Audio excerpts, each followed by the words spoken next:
October 30th, 2005. Two very important events for the amusement park industry happened on that day. One being the end of one of the most popular Six Flags parks, and the more important one being the day the best coaster YouTuber of all time was born. Alright. Maybe the first one's a bit more important than the second one.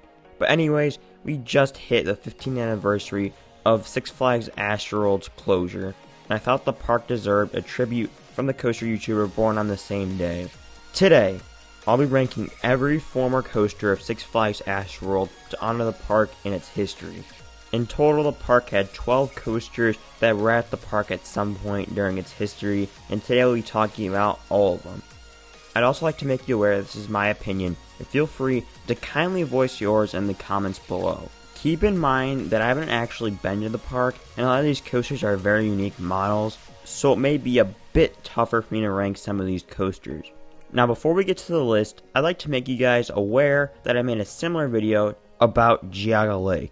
If you like this kind of thing, go check out that video, and I have a whole playlist of countdowns on my channel free to check out after you're done watching this video. Also, I like to make it known that 82% of the people watching this video are not subscribed to the channel, so please hit that red subscribe button down below. We are on the journey to 1,000 subscribers, and I'd really appreciate it if you do so. I post all sorts of amusement park content, so I assure you it's worth your time. Make sure to hit that like button as well, because that is the best way to help the channel as well. Now with all of that being said, let's take a look at the former coasters of Six Flags Astroworld.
Kicking off our list at the number 12 spot, we have Swamp Buggy, the park's short-lived chance toboggan.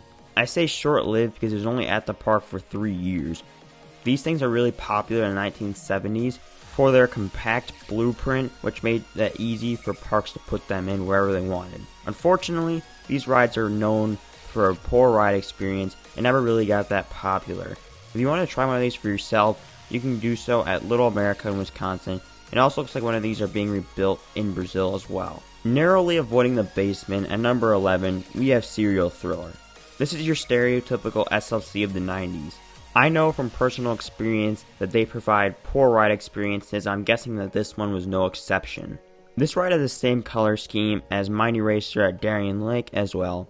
After it was dismantled at Astroworld, it had a very interesting life. It got sent to Great Escape, where they eventually determined that it was so bad they didn't even want it, so they shipped it up to Iran, where it now operates as the park's second inverted coaster and is now called Endor.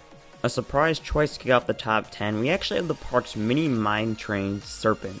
There are two main reasons I placed this coaster ahead of the other two. Those reasons are I highly doubt this coaster was as painful as the other two, and this model was a bit more unique and provided a kid-friendly experience. This coaster looks pretty cool. Its layout was fairly long for being a mild coaster. It took you around the greenery in the area and overall looked like a very nice scenic ride. I really hope to get on one of these mini mine trains someday. Coming at the number 9 spot, we have the park's real mine train, Excalibur. This coaster actually got removed quite a few years before the park's closure, but that cannot take away from the uniqueness of this ride. First off, when this coaster opened, it actually had boasted a very unique name. It was called Dexter Freebish's Electric Roller Ride from 1972 to 1980. This actually was a pretty dang huge aero mine train. Like, these stats are pretty dang impressive. A height of 88 feet, a drop of 80 feet, and a speed of 46 miles per hour.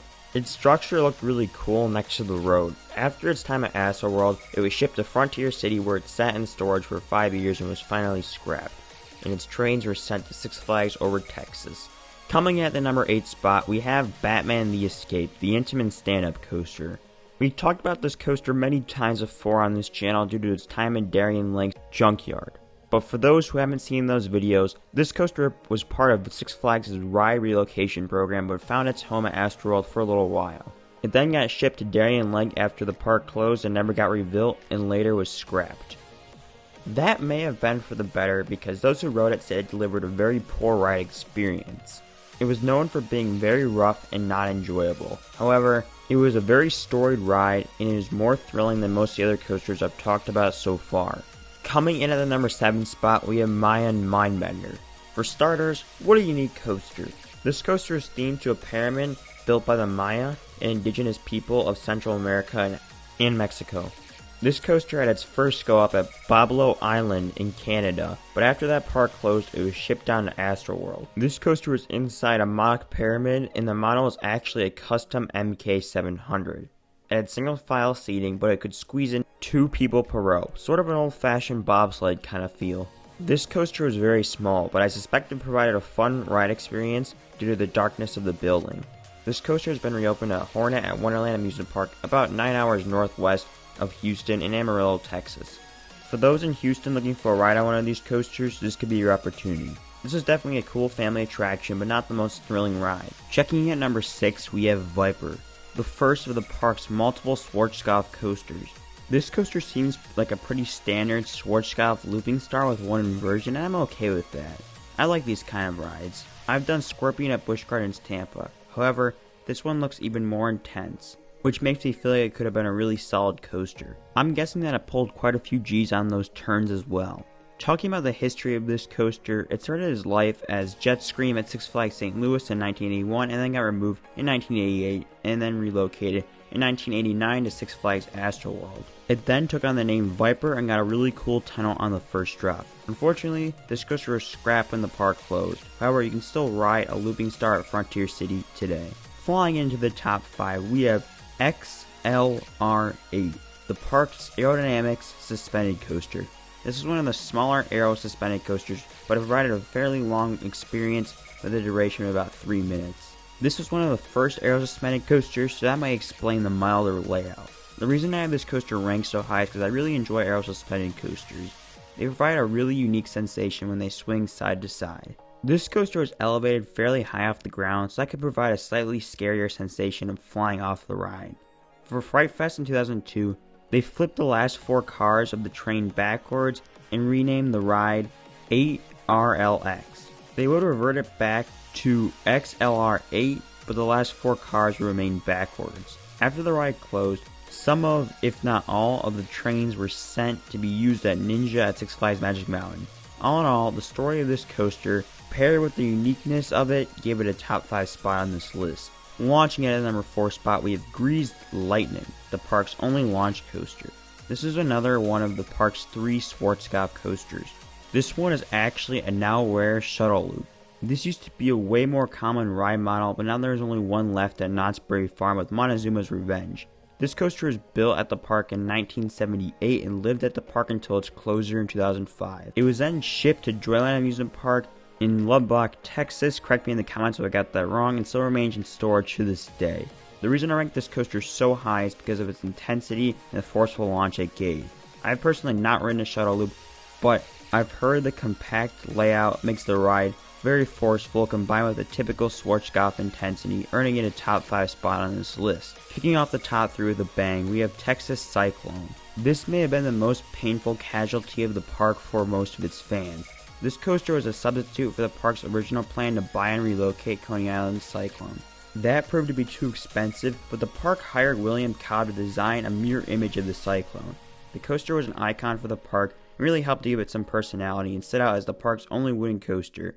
It also provided a solid overall ride experience for a wooden coaster built in 1976. The Cyclone provides a good ride experience from what I've heard. The only difference from this and the Cyclone was the first turn to be lowered about 2 feet in 1979 in order to avoid valleying because of high winds. But overall, Texas Cyclone are a top 3 spot from its ride experience and charm. One of the rarest coaster models seen in America comes in at number 2.